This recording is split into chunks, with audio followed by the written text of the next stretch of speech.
तर मित्रांनो, हे जे चॅप्टर आहे मायक्रोबायोलॉजीचं स्कोप ऑफ मायक्रोबायोलॉजी, तर या स्कोप ऑफ मायक्रोबायोलॉजी या चॅप्टर मधील आपण काही बीट मागच्या व्हिडिओमध्ये पाहिलेला आहोत. त्या व्हिडिओमध्ये what is microbiology, what is micro organism definitions, beneficial micro organisms, harmful micro organisms, what is micro organisms, what is bacteria, what is viruses, fungus, protozoa, algae या सर्वांबद्दल माहिती पाहिली आहे. या व्हिडिओमध्ये पाहू distribution of micro organisms in nature. तर सूक्ष्मजीवाचे वितरण निसर्गामध्ये कशा पद्धतीने केल्या गेलेलं आहे, निसर्गातील सूक्ष्मजीवाचे वितरण कशा पद्धतीने आहे. तर मित्रांनो, पृथ्वीवर निसर्गामध्ये सर्वच ठिकाणी सर्वत्र हे मायक्रो ऑर्गॅनिझम आहेत. म्हणजेच वातावरणात मायक्रो ऑर्गॅनिझम कुठल्याही भागात आहेत, कुठल्याही ठिकाणी आहे, कोणत्याही टोकाला आहे, त्या सर्व घटकामध्ये हे मायक्रो ऑर्गॅनिझम आहे. Micro organism is everywhere. मित्रांनो, सर्वप्रथम पाहू निसर्गातील जे सॉइल आहे, माती, जमीन, यामध्ये असंख्य प्रमाणात सूक्ष्मजीव आढळतात, असंख्य. त्यानंतर प्लांट्स आहेत. प्लांट हे मानवाचं अन्न आहे, तसंच हे प्लांट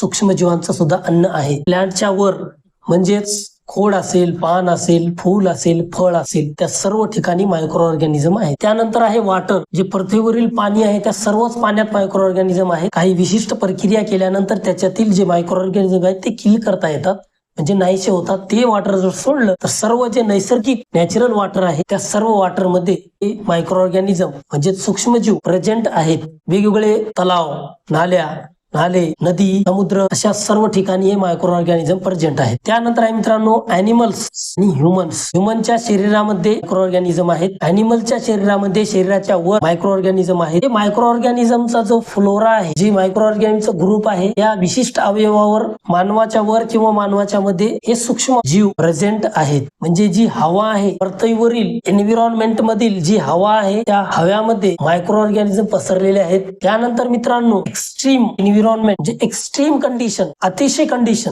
अति गरम, अति थंड, अति पोल्युटेड, अति ऑइल, या सर्व ठिकाणी सुद्धा मायक्रो ऑर्गॅनिझम प्रेझेंट आहे.